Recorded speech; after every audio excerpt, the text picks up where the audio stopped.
आप बिलीव नहीं करोगे कि हजारों साल पहले लोगों को ये पता था कि वो स्वर्ग में कैसे जा सकते हैं और ये सिर्फ एक आदमी की वजह से हो सकता था। तो सभी लोग उस आदमी को अपने स्कूल में बुलाते हैं जहाँ वो सभी को स्वर्ग में जाने की ट्रेनिंग देते थे। लेकिन उन सभी को क्या पता था कि जिस आदमी को उन लोगों ने बुलाया है वो उनसे भी ज्यादा पावरफुल है और उसने कुंफू कराटे में भी महारत हासिल कर ली है। पर वो आदमी कैसे उनके बीच रहता है और स्वर्ग तक सबको पहुंचाता है ये साथ मिलकर पता करते हैं। यहाँ पर एक ट्रेनिंग स्कूल में उस आदमी को बुलाया जाता है जिसका नाम वूकोंग था और उसके पास वो स्टोन था जिसका यूज करके स्वर्ग में जाया जा सकता है। ये एक एकेडमी थी जहाँ उनका हेडमास्टर सभी को प्रिपेयर कर रहा होता है स्वर्ग में जाने के लिए और वो खुद सभी को सेलेक्ट करेगा कि कौन स्वर्ग में जाने के काबिल है। लेकिन वूकोंग तो वो क्लासेस अटेंड ही नहीं करता और भला वो करे ही क्यों, क्योंकि उसके पास खुद ही स्वर्ग जाने का स्टोन था। लेकिन ये बात अभी तक उसे पता नहीं चली थी। वूकोंग किचन में घुस जाता है और वहाँ की सारी चीजें खाने लगता है। जब ये बात वहाँ के इंचार्ज को पता चलती है तो वो एक शेफ को काफी ज्यादा मारता रहता है क्योंकि उनका सारा खाना खत्म हो चुका था। कैप्टन उन सभी को मारता ही रहता है। तभी वहाँ पर एक औरत आ जाती है जिसका नाम लिली था और वो कैप्टन को रोक देती है। कैप्टन के लोग लिली पर हमला ही करने वाले होते हैं। तभी वहाँ पर वूकोंग आ जाता है और उन सभी को रोक देता है। वो कैप्टन और बाकी सभी को एक ही बार में धूल चटा देता है। यहाँ बाकी सारे गार्ड्स वूकोंग पर हमला करने आ गए थे।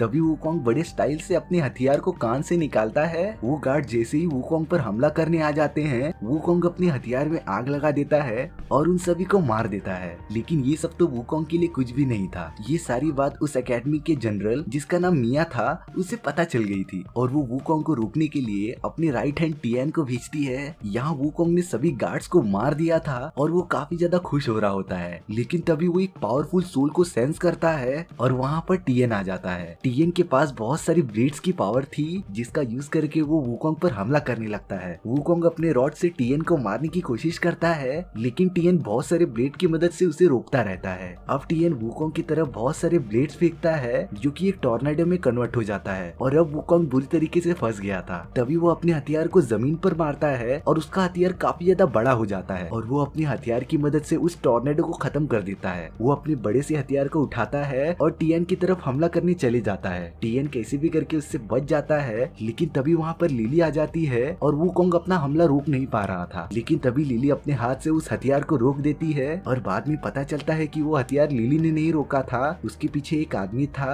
जिसका नाम लैंग था और उसने वूकोंग के हथियार को अपने एक ही हाथ से रोक लिया था। लैंग उस एकेडमी का सबसे पावरफुल स्टूडेंट था। वो अपनी असली पावर दिखाता है और वूकोंग को उससे लड़ाई करने के लिए बुलाता है। लेकिन ये फाइट वूकोंग के लिए आसान नहीं होने वाली थी। वूकोंग जैसे ही लैंग पर हमला करने जा रहा होता है लैंग उसे एक ही पंच मारकर दूर गिरा देता है और वूकोंग उससे हार जाता है। यहाँ पे वूकोंग को पकड़ के कैद कर दिया गया था और वूकोंग लैंग को कहता है कि उनकी फाइट फेयर नहीं थी क्योंकि उसके साथ एक टाइम पे दो लोग फाइट कर रहे थे और वूकोंग एक दूसरी फाइट के लिए लैंग को चैलेंज करता है। लेकिन लैंग को वूकोंग से लड़ने में कोई भी इंटरेस्ट नहीं था। तभी यहाँ पर जनरल मिया अपने सारे लोगों के साथ वहाँ पर आ जाती है और वो लैंग को रिहा कर देती है। वूकोंग जब उससे पूछता है कि उसने आखिर क्या किया है जिससे कि उन लोगों ने उसे कैद किया, तब मिया उसे कुछ कहती नहीं है और उसके सर पर एक गोल्ड कलर का क्राउन डाल देती है और अब वो वूकोंग को पूरी तरीके से कंट्रोल कर पा रही थी उस क्राउन का यूज करके। वूकोंग को इससे काफी ज्यादा पेन हो रहा था और वो अपनी बेटी लिली को उसका कंट्रोलर देती है और वूकोंग पर नजर रखने की जिम्मेदारी देती है। यहाँ पर जब वूकोंग को होश आता है तो वो सामने लिली को देखता है और वो अपने सर से वो क्राउन निकालने की कोशिश कर रहा था और लिली पर काफी ज्यादा गुस्सा भी हो रहा होता है। तभी लिली उस क्राउन का कंट्रोलर निकालती है और वूकोंग को अपने वश में कर लेती है और अब वूकोंग लिली की कही गई सारी बातों को मान रहा था। यहाँ पर उस एकेडमी का हेडमास्टर सभी को एक जगह लेके जा रहा होता है जो कि स्वर्ग जाने के रास्तों को जोड़ता था। वूकोंग को कुछ समझ नहीं आ रहा होता है और तभी सभी लोग एक मशीन देखते हैं जिसका यूज करके स्वर्ग का दरवाजा खोला जा सकता था। लेकिन उस मशीन को चलाने के लिए वो स्टोन चाहिए था जो कि वूकोंग के बॉडी में था और यहाँ पर जनरल मिया को इस बारे में सब कुछ पता था कि वो स्टोन वूकोंग के बॉडी के अंदर है और इसीलिए उसने वूकोंग को इस एकेडमी में बुलाया था। लेकिन यहाँ पे वूकोंग नहीं चाहता था कि वो लोग स्वर्ग तक पहुँचे क्योंकि अगर उन लोगों ने स्वर्ग का दरवाजा खोल दिया तो पूरे अर्थ का नामो निशान मिट जाएगा। यहाँ एक दिन वूकोंग कैसे भी करके उनके कैद से आजाद हो जाता है और वो उस मशीन को तबाह करना चाहता था ताकि वो लोग स्वर्ग का रास्ता ना खोल सके। वो अपने हथियार का यूज करके उस मशीन को तबाह करने ही जा रहा होता है। तभी वहाँ पर लैंग आ जाता है और वो उसे बताता है कि वो उस मशीन को तबाह नहीं कर सकता और अब लैंग और वूकोंग के बीच एक जबरदस्त फाइट होने वाली थी। यहाँ पर लैंग अपनी तलवार निकालता है जो कि काफी ज्यादा पावरफुल लग रही थी और वो वूकोंग पर हमला करने लगता है। वूकोंग लैंग के सामने थोड़ा सा कमजोर पड़ रहा था लेकिन वो उसके वार से बचता रहता है। लैंग के हथियार से वहाँ की सारी चीजें टूटने लगती हैं और तभी वहाँ पर टीएन आ जाता है और लैंग की मदद करता है वूकोंग को मारने में।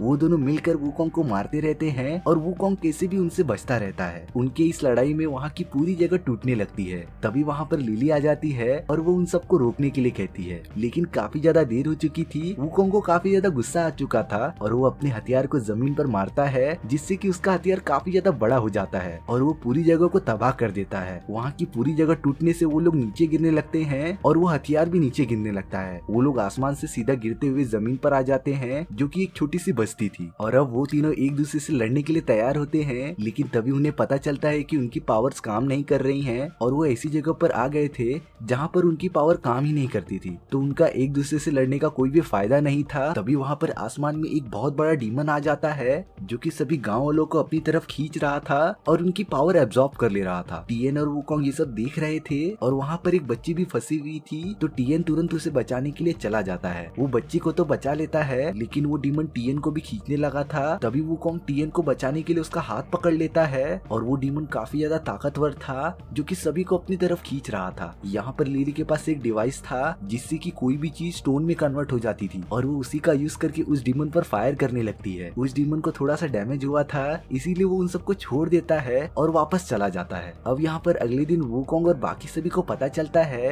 कि उस बस्ती में वो डीमन कई सालों से हमला करते हुए आ रहा है और वो डीमन धीरे धीरे करके गाँव वालों को अपने अंदर एब्जॉर्ब कर ले रहा था। लेकिन वूकोंग और बाकी सभी के आने से गाँव वालों को थोड़ा सा राहत मिला था, क्योंकि गाँव वाले सोच रहे थे कि वो लोग देवता हैं और वो उन सभी को बचाने के लिए आए हैं स्वर्ग से। अब यहाँ पर वूकोंग और बाकी सभी लोग डिसाइड करते हैं कि वो लोग उन बस्ती वालों की मदद करेंगे और उस डीमन को हराएंगे। यहाँ पर उन्हें पता चलता है कि वो डीमन सिर्फ रात को ही आता था और उससे उजाले से काफी ज्यादा डर लगता था। तो वूकोंग, टीएन और लैंग मिल के एक प्लान बनाते हैं कि वो लोग कैसे उस डीमन को हराएंगे। अगर वो डीमन आएगा तो वो लाल लाल कपड़ों को आग लगा देंगे, जिससे कि रोशनी आ जाएगी। और वूकोंग एक मशीन बनाता है जो कि सेम लिली के डिवाइस जैसा था और वो किसी भी चीज को स्टोन में कन्वर्ट कर देता था। यहाँ पर सब प्लान होने के बाद जब वो डीमन आता है तो वो सभी को अपनी ओर खींचने लगता है और अब टीएन अपने प्लान को एग्जीक्यूट करता है और वहाँ पर आग लगा देता है, जिससे कि वहाँ पर काफी ज्यादा रोशनी हो जाती है और उस डीमन को काफी ज्यादा पेन हो रहा था और वो अपने असली फॉर्म में आ जाता है। यहाँ पर सभी लोग उसके ऊपर फायर करते रहते हैं और उसको स्टोन में कन्वर्ट करते रहते हैं। यहाँ पर वूकोंग भी अपने बड़े से डिवाइस का यूज करके उस डीमन को पूरा स्टोन में कन्वर्ट कर देता है और वो डीमन पूरी तरीके से जम जाता है और नीचे गिरकर मर जाता है। यहाँ पर वूकोंग और बाकी सब काफी ज्यादा खुश हो गए थे कि उन लोगों ने बस्ती वालों को बचा लिया था और वो सब मिलकर इसका जश्न मना रहे होते हैं। लेकिन उन लोगों की खुशी ज्यादा देर तक नहीं रहने वाली थी। तभी यहाँ पर एक ब्लैक कलर का आदमी आ जाता है जो कि काफी ज्यादा पावरफुल दिख रहा था और वो हवा में छोटे छोटे पार्टिकल बनाता है, जिसका यूज करके वो सभी को मारने लगता है और एक एक करके सब बस्ती वाले मर जाते हैं। यहाँ पर वूकोंग और लिली जब गाँव में आते हैं तब वो सभी को मरा हुआ देखते हैं। वूकोंग को जब ये पता चलता है कि उन लोगों ने इस बस्ती वालों को मार दिया है तब वो उन सभी पर हमला करने चला जाता है, लेकिन वो सारे लोग साथ में मिलकर वूकोंग पर हमला करते हैं, जिससे कि वूकोंग को काफी ज्यादा डैमेज होता है और हमें पता चलता है कि ये सारा हमला जनरल मिया ने कराया था, क्योंकि उसे कैसे भी करके वूकोंग को मारना था और उसके अंदर के स्टोन को वापस लेना था और यही उन सब की डेस्टिनी थी। मिया ने उन गाँव वालों को भी मरवा दिया क्योंकि इससे उसे काफी ज्यादा पावर मिल रही थी। यहाँ पर वो अपनी बेटी लिली को भी नहीं छोड़ रही थी और अब वो वूकोंग को बुरी तरीके से कैद कर चुकी थी, जो कि काफी ज्यादा घायल हो चुका था। तभी वहाँ पर लिली आ जाती है और वो काफी ज्यादा दुखी थी कि उसकी माँ ने उन सभी के साथ ऐसा किया। लेकिन यहाँ पर वूकोंग की आखिरी सांसें चल रही थी क्योंकि मिया ने उसकी सारी पावर एब्जॉर्ब कर ली थी और उसे काफी ज्यादा डैमेज कर दिया था। वूकोंग अपना एक कपड़ा छोड़ देता है जो कि लिली के पास रहने वाला था और वो मिट्टी में कन्वर्ट हो जाता है।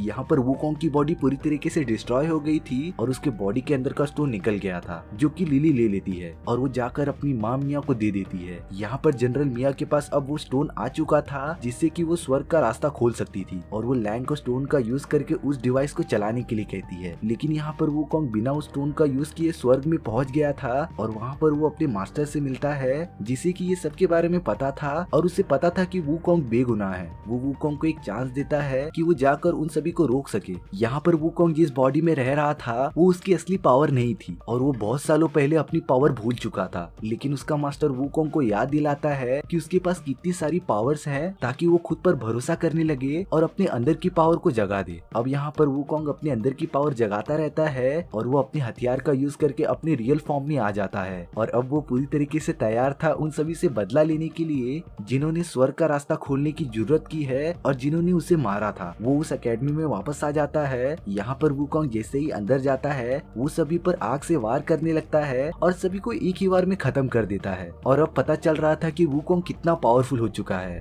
अब यहाँ पर वुकोंग के सामने वही वॉरियर्स थे जिससे कि वुकोंग पहले लड़ा था और उनके सामने टिक ही नहीं पाया था। लेकिन अब वुकोंग उनसे बिल्कुल डर नहीं रहा था और वो अपने हथियार का यूज करके उन सभी को एक ही बार में खत्म कर दे रहा था। यहाँ पर वुकोंग उन वॉरियर्स पर झपट्टा मार देता है और उन्हें बुरी तरीके से मार रहा होता है। वो अपने हथियार का यूज करके उन वॉरियर्स को मिट्टी में कन्वर्ट करते रहता है। यहाँ पर लिली उस डिवाइस को तोड़ना चाहती थी ताकि स्वर्ग का रास्ता खोल ना सके और वो उस डिवाइस को तोड़ने लगती है। लेकिन तभी यहाँ पर उसकी माँ आ जाती है और वो लिली को पकड़ लेती है। वो लिली को काफी ज्यादा मारती भी है। यहाँ पर हमें पता चलता है कि टियान भी वुकोंग के साथ है और वो वुकोंग की हेल्प कर रहा था उन सभी को मारने के लिए। यहाँ पर लिली की माँ मिया ने लिली को काफी ज्यादा चोट पहुंचा दी थी और वो उसे मार कर दूर फेंक देती है। लेकिन तभी वहाँ पर वुकोंग आ जाता है और वो लिली को पकड़ लेता है। टियान भी उस डिवाइस को तोड़ने की कोशिश करता है और वो अपने ब्लेड्स का यूज करके लैंग के डिवाइस को तोड़ने की कोशिश करता है। लेकिन लैंग के पास वो स्टोन आ गया था जिससे कि वो काफी ज्यादा पावरफुल हो गया था और लियान के हमलों का उस पर कुछ असर ही नहीं पड़ रहा था। उल्टा वो उस पर पलटवार करता है और टियान काफी ज्यादा घायल हो जाता है और वो मिट्टी में कन्वर्ट हो जाता है। यहाँ पर लिली को भी काफी ज्यादा चोट आई थी और वो भी अपना दम तोड़ने वाली थी। लेकिन वुकोंग उसे लास्ट बार किस करता है और लिली भी मर जाती है। अब वुकोंग को काफी ज्यादा गुस्सा आ रहा था क्योंकि उसने बहुत सारे लोगों को खो दिया था। यहाँ पर वुकोंग उस डिवाइस को तोड़ने के लिए चला जाता है लेकिन तभी मिया उन सभी को टेलीपोर्ट कर देती है एक वीरान जगह पर जहाँ पर वो वुकोंग से बहुत सारे ब्लेड का यूज करके उस पर वार करती रहती है। लेकिन वुकोंग अपने हथियार का यूज करके उससे बचता रहता है और उसके सारे वार को खत्म करते रहता है। तभी वहाँ पर लैंग आ जाता है जिसके पास वुकोंग का वो स्टोन था। उस स्टोन की वजह से लैंग की सारी यादें मिट चुकी थी और वो अपने बस में नहीं था, इसीलिए वो सिर्फ मिया की बात मान रहा था और वुकोंग पर हमला कर रहा था। यहाँ पर लैंग वुकोंग से काफी ज्यादा पावरफुल हो गया था और वो उसे मारता भी रहता है। लैंग वुकोंग पर आइस से हमला करते रहता है जिससे कि वुकोंग पीछे चला जाता है और अब वुकोंग पलटवार करने के लिए अपने हथियार को बड़ा बना देता है जो कि लैंग की तरफ तेजी से बढ़ रहा था। लेकिन लैंग अपने हथियार का यूज करके वुकोंग के रॉड को तोड़ते जा रहा था और लास्ट में वुकोंग आ जाता है और वो दोनों एक दूसरे को पंच कर देते हैं और उसी फाइट में लैंग के सर पर काफी ज्यादा चोट आ जाती है और उसे सब कुछ याद आ जाता है जो उसकी लाइफ में हुआ था। यहाँ पर जनरल मिया को पता चल गया था कि लैंग अब उसके कंट्रोल में नहीं है तो वो अब लैंग और वुकोंग दोनों को खत्म करना चाहती थी। मिया एक बहुत बड़े डीमन में कन्वर्ट हो जाती है जो कि काफी ज्यादा बड़ी दिख रही थी। यहाँ पर होना क्या था, वुकोंग को काफी ज्यादा गुस्सा आ गया था और वो अपना हथियार अपने हाथ में ले लेता है और उसे काफी ज्यादा बड़ा बना देता है जो कि उस डीमन को मारने के लिए काफी था। लेकिन यहाँ पर मिया को मारने के लिए लैंग भी उसकी मदद करता है और वो उस बड़े से डीमन को मारने के लिए उसके पास चला जाता है। यहाँ पर वुकोंग बड़े से हथियार का यूज करता है और उसे उस डीमन के पास फेंक देता है और उसके ऊपर से भागता रहता है। लैंग बहुत पावर जनरेट करता है और उस डीमन के छाती पर वार कर देता है और वुकोंग अपने बड़े हथियार का यूज करके उसके सर पर वार कर देता है जिससे कि वो डीमन बीच से पूरा कट जाता है और उन दोनों ने मिलकर मिया को पूरी तरीके से खत्म कर दिया था जो कि आज तक किसी ने भी नहीं किया था और उन लोगों ने पूरी पृथ्वी को तबाह होने से बचा लिया था और स्टोरी भी यही खत्म हो जाती है। सो व्यूअर्स, आपको ये स्टोरी और मेरा एक्सप्लेनेशन कैसा लगा प्लीज कमेंट सेक्शन में बता दो और अगर आपको ये वीडियो 1% भी अच्छी लगी हो तो प्लीज लाइक एंड सब्सक्राइब जरूर कर देना क्योंकि इससे हमें मोटिवेशन मिलेगा आपके लिए इसी तरीके की मजेदार स्टोरीज लाने के लिए। मिलते हैं इसी तरीके की मजेदार स्टोरीज में। सी या।